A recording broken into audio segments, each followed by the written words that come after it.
I Heart by Daniel Johnson. Copyright 2020 by Renaissance Productions. The next day she rose as the alarm sounded. She was a little more in tune with her surroundings now. She was still a little groggy, however, and approached this new world with indifference now. She put on a plain jumpsuit and tied up her hair. She took the metro to work. It was a bit of a jarring experience.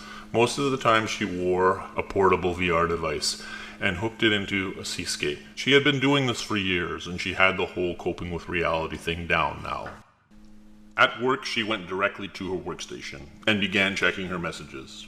The temp had bailed on her at some point and left with a week of pay. Oh well, she thought, not wanting to deal with it.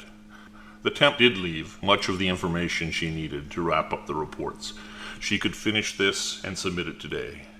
After a few hours, Susan, the blonde who had left her a message, came by. Susan was her best friend, her only friend, I guess. Well, at least the only one in the real world. They did not have much of a relationship.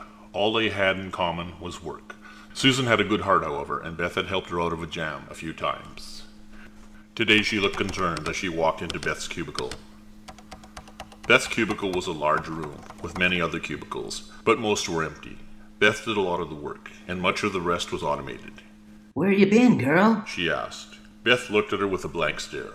"Oh, you look terrible." Well, thanks for that. "No, I mean it. You need to stay unplugged for a while." Sitting down close to her, she lowered her voice.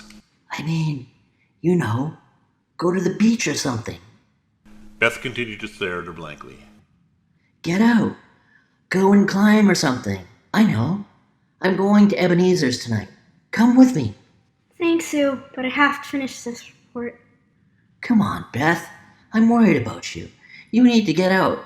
Do things, normal things, meet people, get drunk, find a boyfriend. I already have. I mean a real one." Beth paused. Her mouth quivered slightly. "I'm sorry, Beth. I didn't mean it that way." Yes, you did. Beth said under her breath. "Bethany, I'm worried about you. Bethany said, touching her forearm. You don't look good." Beth's mouth moved into an awkward smile, and then she turned to Susan. I know you're just worried about me, but I'm fine. She opened her eyes a little wider.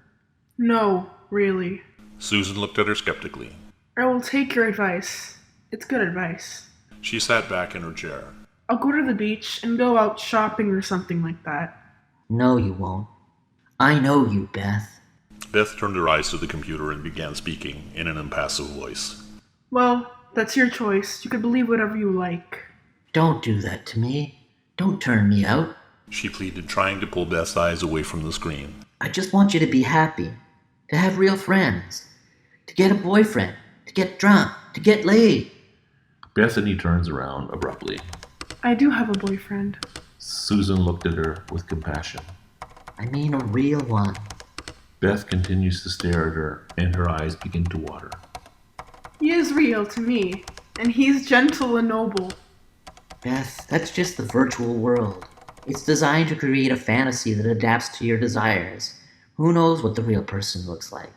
Maybe he's fat and ugly, or maybe some freckled-faced preteen.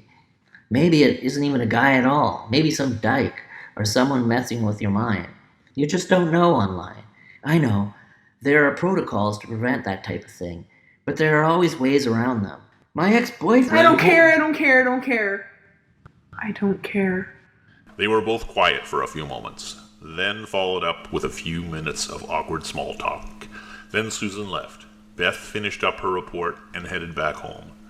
The brilliant sun touched down over the clear waters of the pond. It was as brilliant a blue as a magnificent Ceylon sapphire.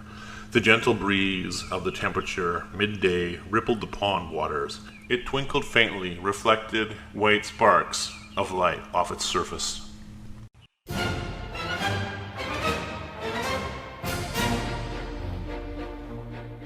You have been listening to I Heart You by Daniel Johnson.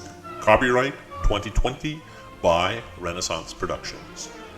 For this and other writings, go to genesis2112.com or search Sue Lee Daniel Johnson on Kindle, iBooks, or Barnes & Noble.